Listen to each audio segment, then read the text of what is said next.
गुरुर्मूर्ति पूजा मूलं गुरोर्पदम् मंत्रमूलं गुरोर्वाक्यम् मोक्षमूलं गुरोर्कृपा मोक्षमूलं गुरोर्कृपा।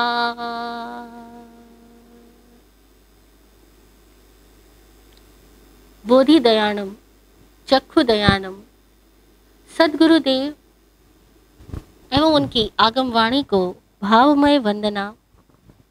उपस्थित भव्य आत्माओं की भव्यता को प्रणाम। एक साधारण सा व्यक्ति भी इस तथ्य को जानता है कि जब कोई मकान बनाना हो तो सबसे ज्यादा मजबूत जो चीज चाहिए वो है फाउंडेशन। मकान की फाउंडेशन, नींव, चाहे वो मकान हो, मंदिर हो, इमारत हो, कुछ भी चीज हो, पूरा भवन उस फाउंडेशन पे निर्मित होगा, फाउंडेशन के आधार पर टिकेगा। क्या ठीक यही बात एक माली नहीं जानता कि अगर अच्छे फल चाहिए, अच्छे फूल चाहिए तो सबसे ज्यादा जरूरी क्या चीज है? बीजों की क्वालिटीज अच्छी होना। अगर बीजों की क्वालिटी अच्छी नहीं हो तो अच्छे वृक्षों की, फलों की, फूलों की कल्पना हो ही नहीं सकती।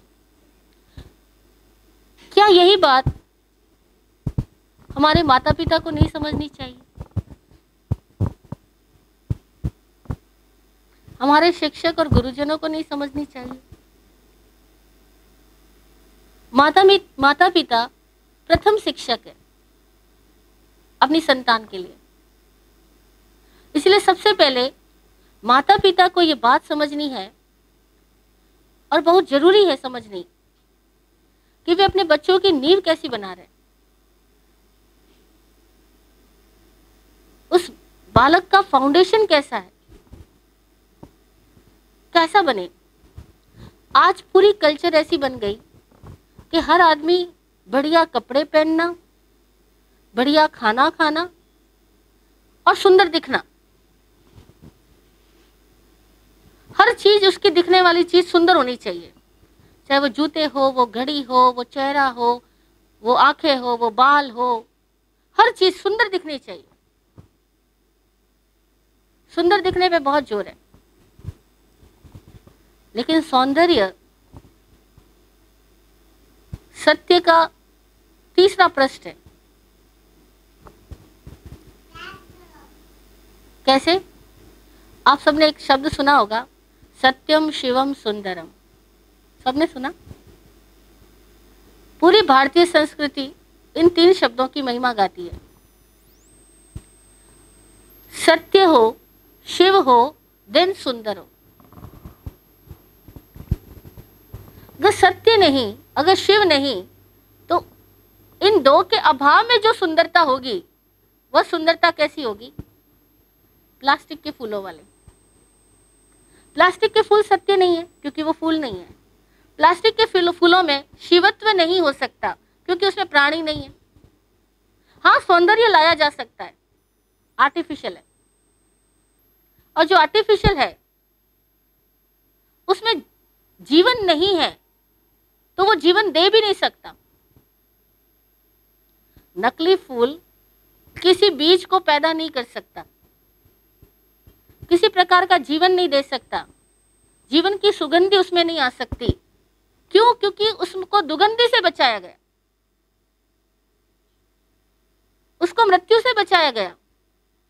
प्लास्टिक का फूल मरेगा नहीं, दुर्गंध उसमें नहीं पैदा होगी, वो हम कहीं भी रख सकते हैं।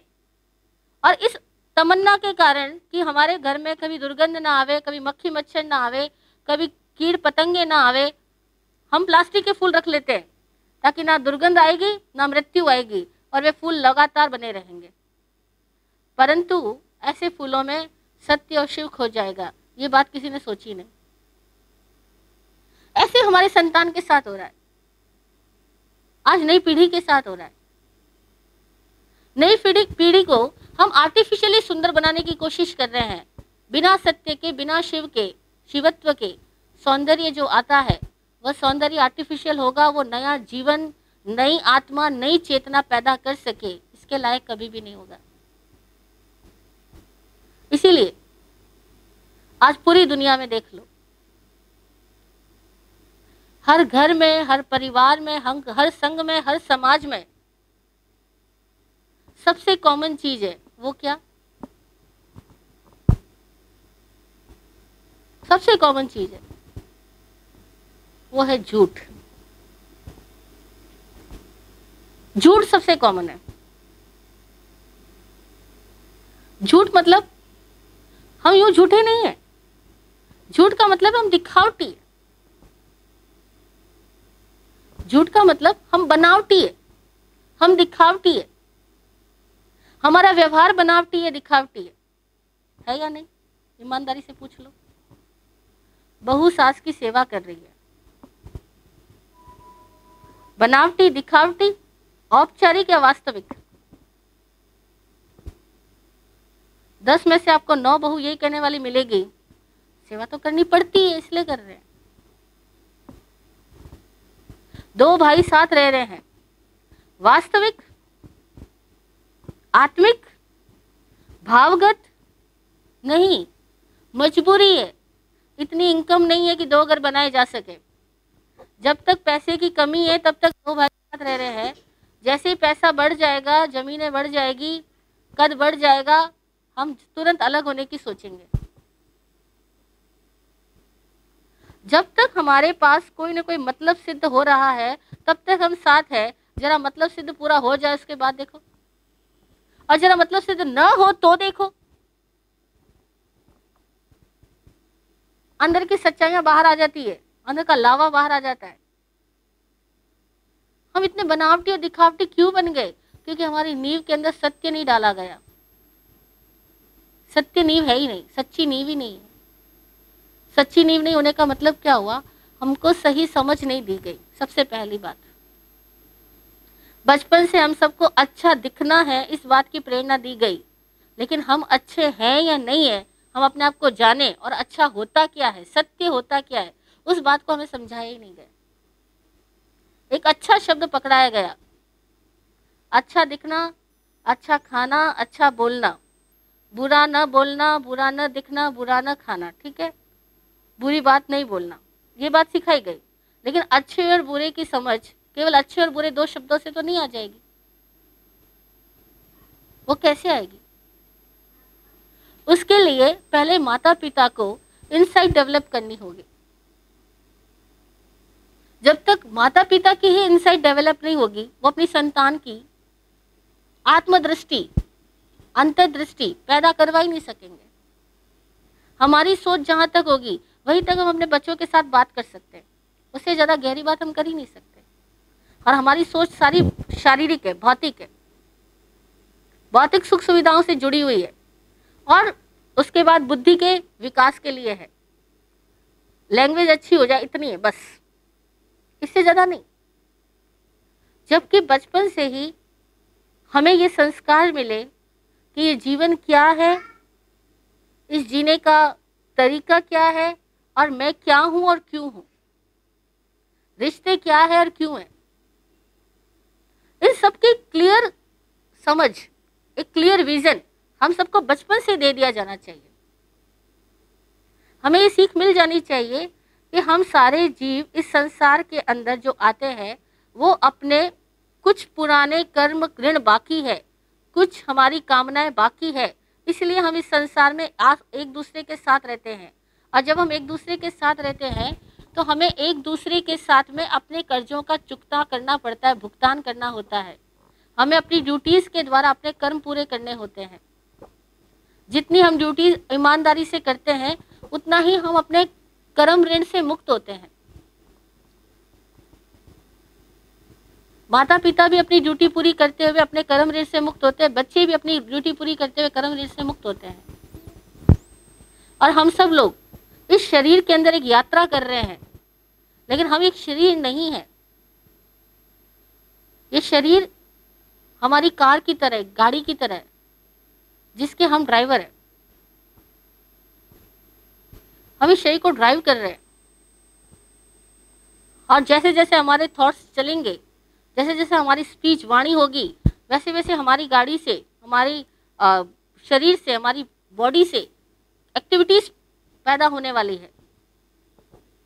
ये एक्टिविटीज किसी के लिए हेल्पफुल भी हो सकती है और किसी के लिए दुर्घटना पैदा करने वाली भी हो सकती है। इसीलिए हमें अपनी इस शरीर को चलाने के पूरी प्रोसेस को समझ लेना जरूरी है। हम में से हर एक व्यक्ति का इस जीवन में आने का एक निश्चित उद्देश्य है। हम अकारण ही पैदा नहीं हो गए, हम संयोगों से ही पैदा नहीं हो गए हैं। हम जीवन में कुछ उद्देश्य लेकर के आए हैं, कुछ काबिलियत लेकर के आए हैं, और वो काबिलियत हमें अपने भीतर जगानी है और अपने उद्देश्य को पूरा करना है। तभी हमारा इस प्लेटफॉर्म पर आना सक्सेसफुल हो पाएगा। ये बात हमें बचपन से सिखा देनी चाहिए। बचपन से ये भी बताया जाना चाहिए हमको कि हमारा ये जो जीवन है वह अनेक रूपों में अभिव्यक्त होता है।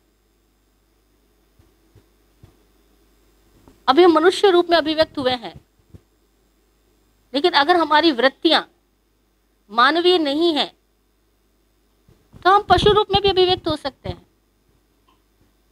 अगर हमारी वृत्तियों में उदारता नहीं है, प्रेम नहीं है, तो हम आसुरी रूप में भी बन सकते हैं। अगर हमारी वृत्तियों में ज्ञान नहीं है, आनंद नहीं है, तो हम अपने जीवन को स्वर्गिक नहीं बना पाएंगे।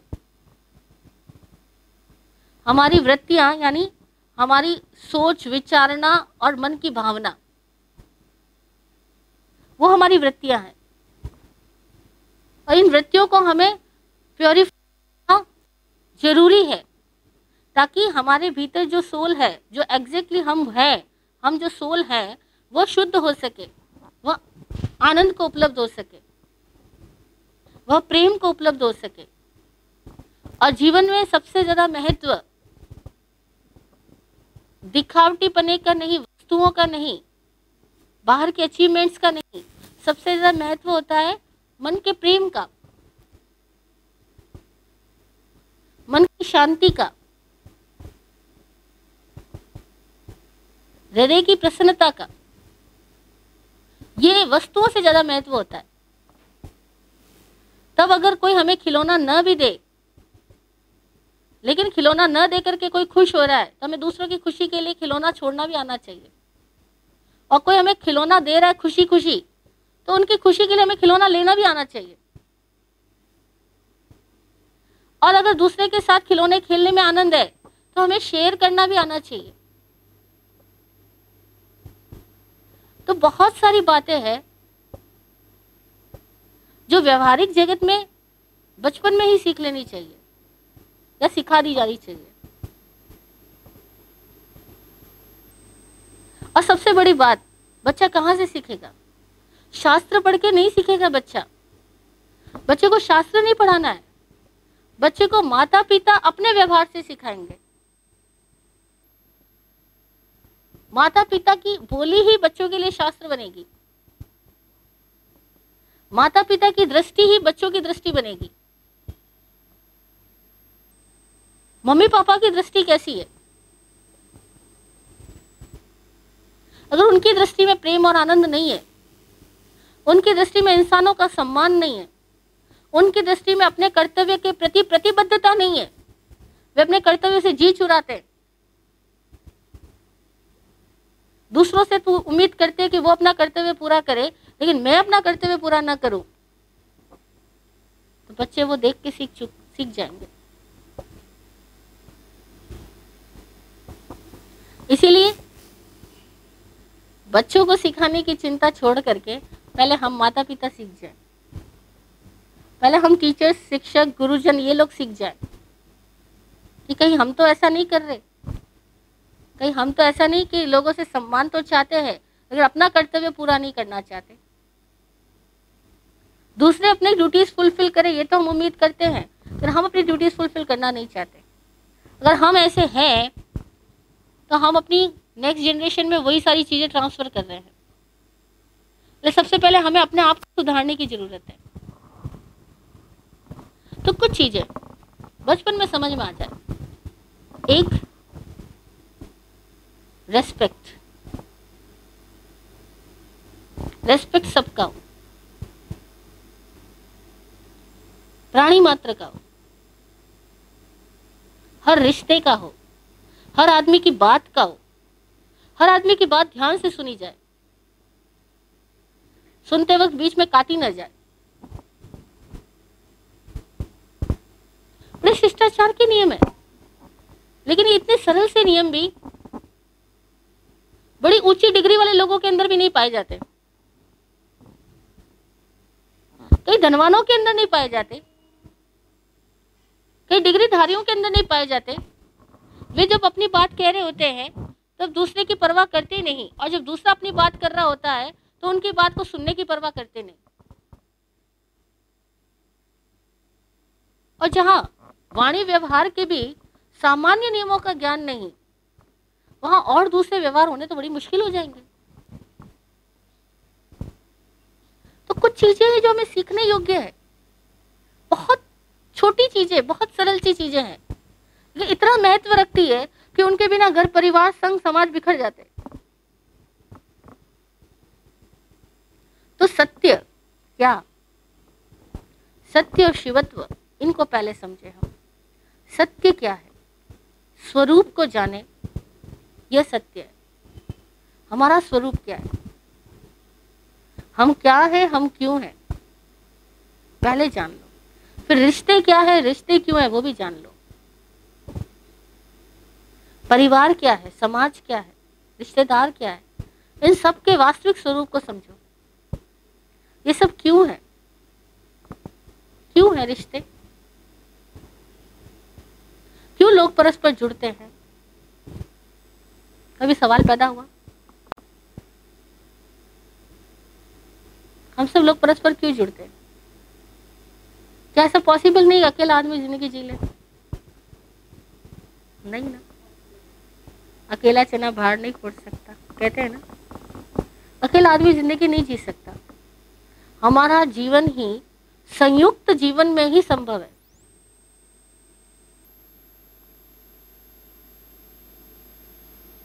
हम किसी भी पल धरती, पानी, अग्नि, वायु, पेड़ पौधे, कीट पतंगे, जानवर, पशु पक्षी और इंसानों के बिना नहीं जी सकते। तो जीवन का सत्य क्या है? संयुक्त जीवन। संयुक्त जीवन जीवन का सत्य है, जिसको जैन सूत्रों की भाषा में कहूं, परस्परोपग्रहो जीवानाम। परस्परोपग्रहो जीवानाम। आपने देखा होगा जैन प्रतीक चिन्ह जो बना होता है लोक आकृति का, उस लोक आकृति के प्रतीक चिन्ह में नीचे ये सूत्र लिखा होता है। आचार्य उमास्वाति ने तत्वार्थ सूत्र में 5वें अध्याय में इस सूत्र को लिखा है कि जीवन परस्पर उपग्रहित है, एक दूसरे से कनेक्टेड है। We all are interconnected. हम एक दूसरे के बिना नहीं जी सकते। हम सब कैसे हैं? जैसे बचपन में हमको स्कूल में सिखाया गया ना, रिक्त स्थानों की पूर्ति करो, फिल इन द ब्लैंक्स, है ना। हमें एक एक वर्ड्स डालने होते हैं उसके अंदर में, तब जाके सेंटेंस पूरा बनता है। तो ऐसे ही हमारी लाइफ का सेंटेंस बहुत सारे लोगों को उपस्थित करने पर पूरा बनने वाला है, बहुत सारे वर्ड्स को डालने पर बनने वाला है। और अगर हमने वर्ड्स को प्रॉपरली मैनेज नहीं किया तो सेंटेंस का मीनिंग बिगड़ जाएगा, ठीक है ना। तो कौन से रिश्ते को कहाँ और कैसे मैनेज करना, अगर हमने एक भी रिश्ते को राइटली मैनेज नहीं किया तो हमारी लाइफ का सेंटेंस, लाइफ का हुलिया सब कुछ डिस्टर्ब हो जाएगा। कहाँ मम्मी पापा को रखना है, कहाँ भाई बहन को रखना है, कहाँ शिक्षक शिष्य को रखना है, कहाँ अपने रिश्तेदारों को रखना है, कहाँ अपने मित्रों को रखना है, सबको सही जगह पे सेट करना आना होगा। अगर पिता की जगह फ्रेंड को रख लिया और माता की जगह किसी और को लाके बिठा दिया तो क्या होगा, ये फ्रेम गड़बड़ हो जाएगा। तो जीवन का सत्य हम सबका संयुक्त जीने में है और हर एक रिश्ते को उसका एक स्थान देना होता है। हर एक रिश्ते का एक नियत स्थान होना है। जहां रिश्ते का नियत स्थान पे रिश्ता नहीं है, वहां पारिवारिक और सामाजिक जिंदगी खराब होगी ही होगी। और पारिवारिक और सामाजिक जिंदगी खराब होने का मतलब सबसे पहले दिमाग खराब, क्योंकि दिल दिमाग उन्हीं से जुड़ा हुआ है सबसे पहले, तो वो खराब हो जाएगा। तो जीवन का सत्य समझना, जीवन संयुक्त जीवन ही संभव है। अगर हमें पैदा होते जंगलों में छोड़ दिया जाता तो हम वहां पर भी कोई ना कोई सहयोगी ढूंढते, वहां पर भी हम सहयोगियों के साथ ही जी पाते थे। बिना सहयोगियों के हमारा जीवन वहां भी पॉसिबल नहीं था। चाहे वो जानवरों का सहयोग लेते, चाहे हम आदिवासियों का सहयोग लेते, जंगली वातावरण का सहयोग लेते, गुफाओं का, केव्स का सहयोग लेते, लेकिन लेते तो सही ना।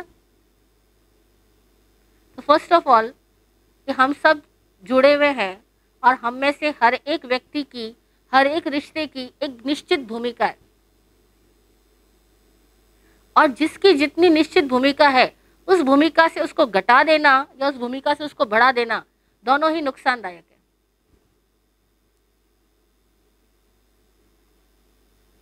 जिसकी जितनी भूमिका, उस भूमिका से उसको घटा देना, हटा देना, और उस भूमिका में ही उसको इतना ज्यादा तवज्जो दे देना, दोनों ही नुकसानदायक है।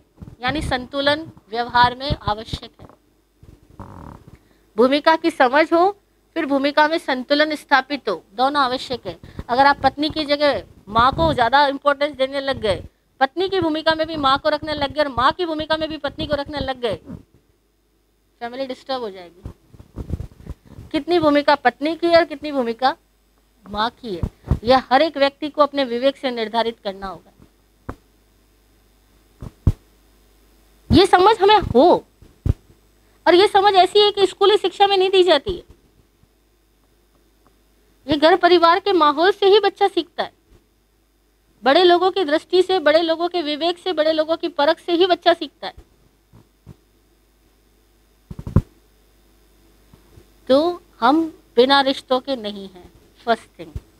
सेकंड थिंग कि जिसकी जो भूमिका है, हर भूमिका के साथ में दो चीजें जुड़ी हुई है, एक है कर्तव्य, दूसरा है अधिकार। हम सबको कर्तव्य भी करने हैं और हम सबको अधिकार भी मिलते हैं। अब हम उस कर्तव्य अधिकार के साथ में क्या गड़बड़ी कर सकते हैं और अक्सर कर लेते हैं, वह यह है कि हम सब चाहते हैं कि हमें अधिकार मिले, हम कर्तव्य ना करें, कर्तव्य करना ना पड़े, ड्यूटीज फुलफिल हम करें ना, लेकिन राइट्स हमको मिले, हमारी डिजायर्स फुलफिल हो, हमें रेस्पेक्ट मिले, हर कोई हमें पूछे, हमें सम्मान दे, लेकिन हम अपनी ड्यूटीज फुलफिल नहीं करें। अब देखो, जहां भी ऐसी सोच होती है, वहां का परिवार, वहां का घर, वहां का संघ, वहां का समाज डिस्टर्ब होगा, बीमार हो जाएगा, असंतुलन पैदा हो जाएगा। तो हर भूमिका के साथ दो चीजें आएगी, ड्यूटीज एंड लायबिलिटीज। ड्यूटीज और अथॉरिटीज, हमें जिम्मेदारियां भी निभानी होगी और हमें अधिकार भी मिलेंगे। अब अगर हम जिम्मेदारियों से पलायन करते हैं, एक तो गलती, अगर हम अधिकार का दुरुपयोग करते हैं तो दूसरी गलती, अगर हम अपने अधिकारों की समझ ही नहीं रखते हैं तो तीसरी गलती, और हमें ये पता ही नहीं कि हमारी जिम्मेदारियां हैं क्या, तो भी गलती। हमें इन दोनों की अवस्था को, दोनों की व्यवस्था को समझना भी है और समझ के अपनाना भी है। नहीं समझ आवे तो अनुभवी से पूछना, लेकिन हर भूमिका के कर्तव्य और जिम्मेदारी और अधिकार क्या है, उसका हमें सही उपयोग कैसे करना, वो सब सीखना हमारे लिए जरूरी है। ये हमारी फाउंडेशन है, ये सारी बातें फाउंडेशन की बातें हैं।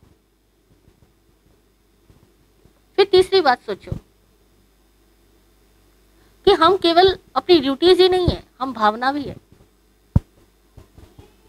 हम अपने कर्तव्य अपनी भावनाओं से करते हैं। कर्तव्य करने हैं इसलिए नहीं करते। माँ को बच्चे को दूध पिलाना उसकी ड्यूटी है, इसलिए वो दूध नहीं पिलाती। माँ की भावना है मेरा बच्चा भूखा न रहे, इसलिए वो दूध पिलाती। ठीक है, out of duties, besides our duties, more importance feelings की है। अगर एक बेटा कहे कि मैं अपने पापा की मदद इसलिए करता हूँ क्योंकि मुझे मदद करनी चाहिए, इट मीन्स वो ड्यूटी कर रहा है, उसकी भावना नहीं है। और माँ कहे मैं खाना इसलिए बना रही हूँ क्योंकि मैंने बच्चे पैदा किए तो मुझे खाना बनाना पड़ेगा, इट मीन्स यह मजबूरी है, भावना नहीं है। हम साथ इसलिए रह रहे हैं क्योंकि हमें साथ रहना पड़ेगा, ड्यूटीज भी गई या मजबूरियां आ गई। और आज देखो कितने घरों में ये शब्द बोला जाता है डे टू डे लाइफ में, करना पड़ेगा, जाना पड़ेगा, उठना पड़ेगा, बनाना पड़ेगा, कमाना पड़ेगा, खर्चना पड़ेगा, घूमने ले जाना पड़ेगा, उसकी बात सुननी पड़ेगी। सब जगह हमको पड़ेगा पड़ेगा पड़ेगा। और पड़ेगा means you are not ready, आप तैयार नहीं हो, आपकी भावना भी नहीं है, आपकी इच्छा भी नहीं है, आप अपनी ड्यूटी की समझ भी नहीं रखते हो, आप ड्यूटी को भी मजबूरी मान के करते हो। तो यहाँ सत्य नहीं है। सत्य है भी तो शिव नहीं है। सत्य है, ड्यूटी है, आप कर भी रहे हो, लेकिन शिवत्व तो गायब हो गया ना। शिवत्व क्या है? आर फीलिंग्स, भावना। हमारी भावना शिवत्व है। शिव तत्व जो है वो हमारी भावनाएं हैं। हमारी भावनाओं में प्रेम है क्या? हमारी भावनाओं में विनम्रता है क्या? हमारी भावनाओं में आदर है क्या? हमारी भावनाओं में वात्सल्य है क्या? अगर वो नहीं है तो आप अपने एज ए माँ, एज ए बापू, आप अपने कर्तव्य पूरे कर भी लो तो आप सत्य तो कर रहे हो, झूठ तो नहीं है, लेकिन शिवत्व नहीं है। और जहाँ शिवत्व नहीं है वहां भी प्राण नहीं है। Is it true? ठीक है। और आज बहुत सारी दुनिया ऐसे ही चल रही है, बहुत सारे रिश्ते ऐसे ही चल रहे हैं जहाँ शिव तत्व का अभाव है, कल्याणमयी भावनाओं का अभाव है, अच्छी फीलिंग्स का अभाव है। फीलिंग्स, लोग कहते हैं फीलिंग्स कहाँ से लाएं?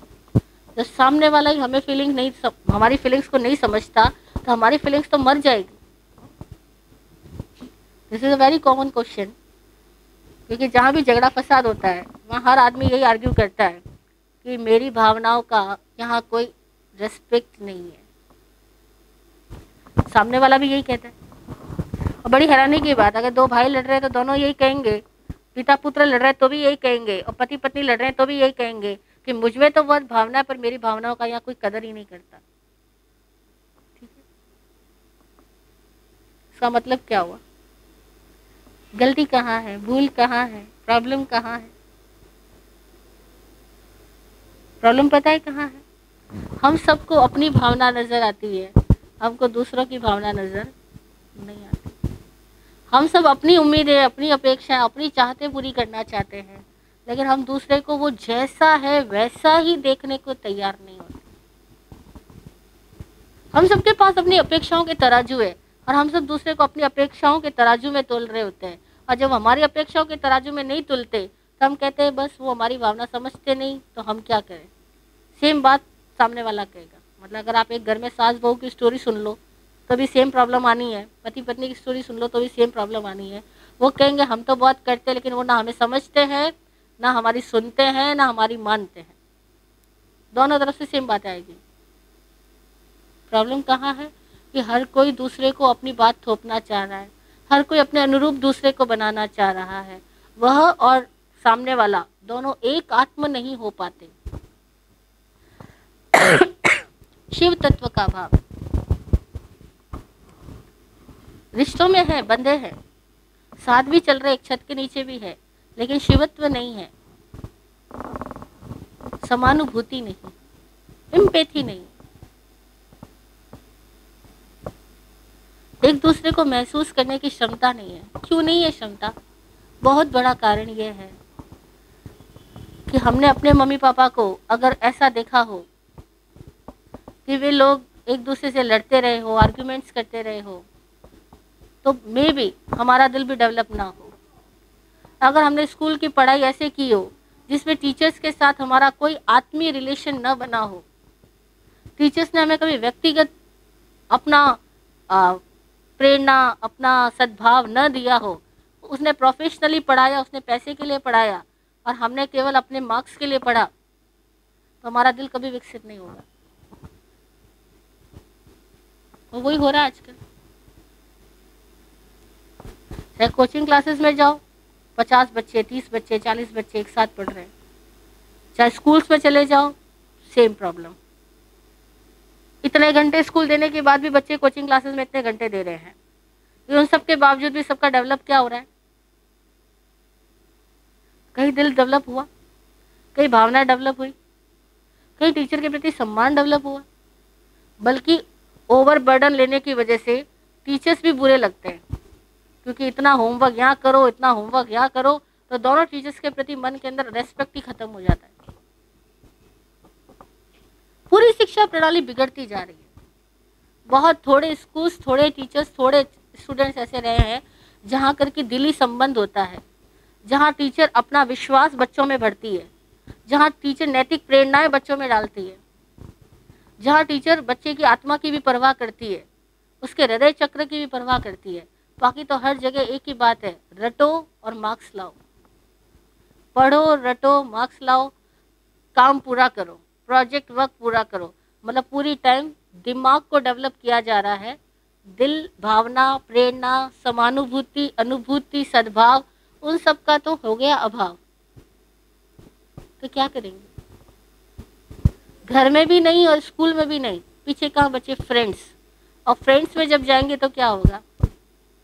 फ्रेंड्स में भावनाएं जुड़ती है, परस्पर मित्र बनते हैं तो वो दिल से बनते हैं, दिमाग से नहीं बनते। लेकिन दिक्कत यह है कि जहाँ दिल का पहला कनेक्शन बनता है, अगर घर में ना बना, स्कूल में ना बना, मतलब टीचर्स के साथ नहीं बना, तो फिर बना फ्रेंड्स के साथ। अब फ्रेंड्स के साथ जहाँ पहला कनेक्शन बनता है, वहाँ प्रॉब्लम ये आती है कि दोनों फ्रेंड्स एक ही लेवल के लोग हैं और दोनों के पास मैच्योरिटी नहीं है। तो अब भावनाएं जुड़ेगी भी तो टूटेगी भी उतनी जल्दी, क्योंकि दोनों में से मैच्योर तो कोई भी नहीं है। देखना अंतर को। बच्चा बाप के सामने कुछ भी गलती करे, पिता अगर डांटेगा भी तो भी पिता के पास का जो प्यार है, उसकी दृष्टि में जो वात्सल्य है, उसके हृदय में जो अपने बच्चे के प्रति विश्वास है, वो बच्चे को मैच्योर बनाएगा। शिक्षक अगर अपने विद्यार्थी के लिए कैसा भी व्यवहार करेगा, लेकिन अगर उस शिक्षक के हृदय में प्यार है अपने विद्यार्थी के लिए, वो दिल के तार दिल से जुड़े हैं, तो शिक्षक मैच्योर है तो स्टूडेंट में भी एक भावना का लेवल जगा पाएगा। लेकिन जब दो फ्रेंड्स इक्वल लेवल पर है और दोनों के पास में मैच्योरिटी नहीं है, तो वहाँ दिल बनेंगे भी, दिल जुड़ेंगे भी और दिल उतनी जल्दी से टूटेंगे भी। और जब दिल टूट जाएंगे तो दोनों को संभालने वाला तो कोई होगा नहीं। क्यों नहीं होगा? क्योंकि माँ बाप से बच्चों की दूरियां हो गई, माँ बाप प्रोफेशनल हो गए, सुबह से शाम उनको केवल पैसा पैसा पैसा दिखता है, कमाना कमाना कमाना दिखता है। क्यों कमाना इतना सारा? क्योंकि अपना स्टैंडर्ड मेंटेन करना है। फुर्सत ही कहाँ बच्चों की भावनाओं को सुनने की? ना टीचर्स के पास फुर्सत और ना पेरेंट्स के पास फुर्सत। अब जिनके पास फुर्सत है वे मैच्योर नहीं, तो ये और ज़्यादा हमारा जो मॉरल लेवल है, जो हमारी आत्मिक चेतना का स्तर है, वो घटता चला जाएगा। और ये कारण है, लोग पूछते क्या कारण है कि आजकल इतनी जल्दी शादियां होती है, तो ब्रेकअप्स कितनी जल्दी क्यों हो जाते हैं? फ्रेंडशिप में ब्रेकअप्स, शादियों में ब्रेकअप्स, ये सब इतनी जल्दी जल्दी क्यों होते जा रहे हैं? कारण ये है कि हम सब लोग इमोशनली इमेच्योर है, इसलिए सब होते जा रहे हैं। और इमोशनली मैच्योर तब हो सकते थे जबकि हमारे परिवार में या हमारे स्कूल में हमें सही वातावरण मिलता, सही स्नेहिल समझ मिलती, कल्याणमयी समझ मिलती, तो वातावरण कुछ और होता। तो सत्य प्लस शिवम। शिवम क्या है? भावना। सत्य क्या है? स्वरूप। शिव क्या है? सद्भाव। सद्भाव है तो शिव है, दुर्भाव है तो अशिव है, अकल्याणमयी है। और दुर्भाव कैसे होता है उसको भी थोड़ा सा समझ ले। दुर्भाव कभी डायरेक्टली नहीं आता, दुर्भाव आता है स्वार्थ के साथ। दुर्भाव में सबसे पहला जो भाव चालू होता है वो होता है स्वार्थ का भाव। और निष्पक्ष होकर के देखें अगर हम घर परिवार संघ समाज को, क्यों शिव तत्व का है अभाव, कारण समझ में आएगा। हर व्यक्ति को अपनी सुविधा की पड़ी है,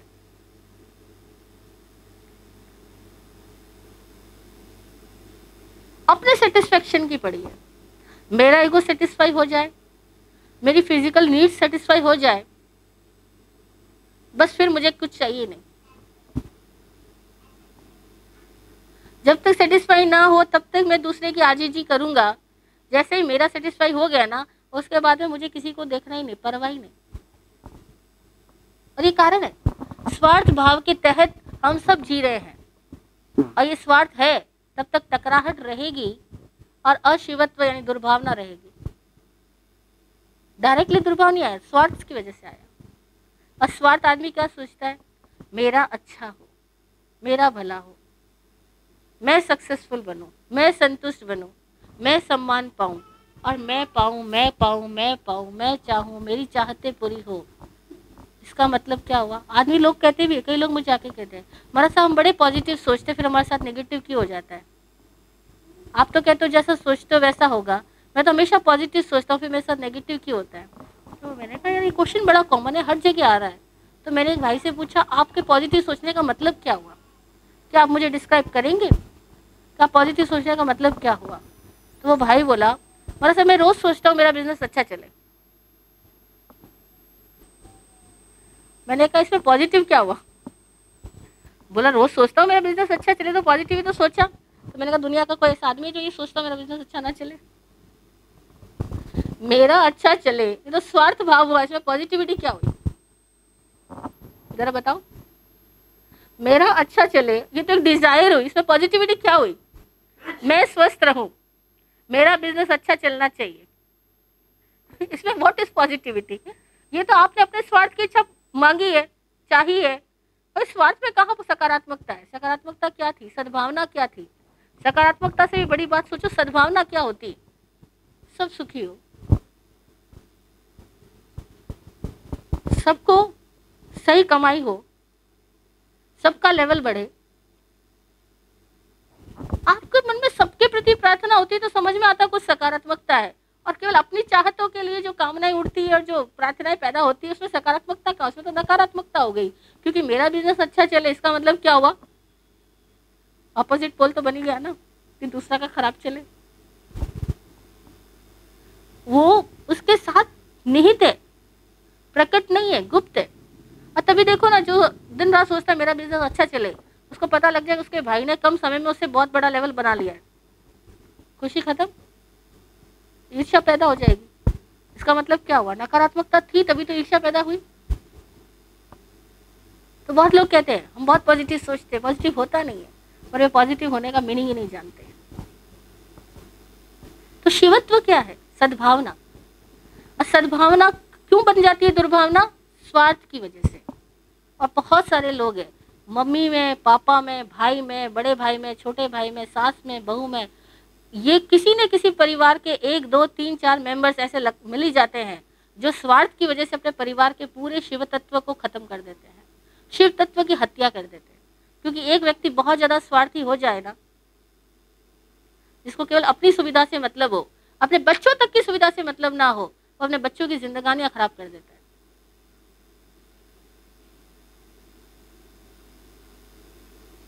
वो बच्चों की कमाई पे आश्रित हो जाता है, तो कई बच्चे बड़ों की कमाई पर आश्रित हो जाते हैं स्वार्थ की वजह से। अब जहां सत्य नहीं, जहां शिवत्व नहीं, वहां जो सौंदर्य होगा वो केवल दिखावटी होगा, केवल बनावटी होगा, जैसे कि आज हम सबके चेहरों पे होता है। इसीलिए जितना खर्चा हमारे यहाँ लेडीज मेकअप पे कर रही है बहुत है। किसी को दान देने के लिए तो शायद 500 रुपये भी आपके पास ना हो, लेकिन अपने मेकअप के लिए हर महीने के हजारों रुपए खर्च किए जा सकते हैं। और क्यों करना पड़ रहा है इतना मेकअप? दिखावा, हर चीज ब्रांडेड, क्यों? दिखावा। दिखावा क्यों? क्योंकि सत्य नहीं है, शिवत्व नहीं है। अब देखो महात्मा गांधी थे, कोई दिखावा नहीं। महावीर स्वामी की तो चलो हम बात करें तो कहेंगे वीतराग थे, भगवान थे, लेकिन किसी भी महापुरुष को देखो, कहाँ दिखावा था? किसी भी आत्मिक व्यक्ति को देखो जिसके अंदर आत्मविश्वास है, जिसकी आत्मिक योग्यता खिली है, जिसकी चेतना विकसित हुई है, उसमें कभी दिखावा नहीं था। ये कौन लोग हैं जो जितना दिखावे में पड़े हैं? ये वे लोग हैं जिनके पास सत्य नहीं है, जिनके पास शिवत्व नहीं है, वे सौंदर्य के उपासक बने जा रहे हैं और वे जान ही नहीं रहे कि वो सौंदर्य झूठा है जिसकी वे उपासना कर रहे हैं। वहां जाकर के कुछ हासिल नहीं होने वाला, बीमारियों के सिवाय। इसीलिए जितनी चमड़ी की हम पूजा कर रहे हैं, उतने ज्यादा हम सब बीमार पड़ते जा रहे हैं। खैर, फाउंडेशन सही हो, हमारी समझ सही हो, अपने बच्चों को सही दृष्टि दे सकें, तो हमने बच्चे पैदा करके भी एक सार्थक कार्य किया। नहीं तो बच्चे पैदा करके हो सकता है कि पैदा तो कर लिए, लेकिन कर्म ऋण से हम मुक्त नहीं हो पाए, नैतिक ऋण से हम मुक्त नहीं हो पाए, आध्यात्मिक ऋण से हम मुक्त नहीं हो पाए। जिसकी जिम्मेदारी हमने ली है, उसकी जिम्मेदारी हम सही तरीके से निभा नहीं पाए। और अगर हम अपने माता पिता होने की जिम्मेदारी सही नहीं निभा पाए हैं, तो हम नहीं जानते हमने इस पूरे चक्र के अंदर कितना बड़ा असंतुलन पैदा कर दिया। क्योंकि एक माता पिता अगर अपने बच्चों को सही जिम्मेदारी नहीं निभाते हैं, तो वे जो बच्चे कल माता पिता बनेंगे, वो भी सेम हिस्ट्री रिपीट होती रहेगी और कितना बड़ा असंतुलन पैदा हो जाएगा। पूरा प्रकृति चक्र को असंतुलित करने का अपराध हम लोगों ने किया, अगर हमने नैतिक जिम्मेदारी और आध्यात्मिक जिम्मेदारी नहीं निभाई तो।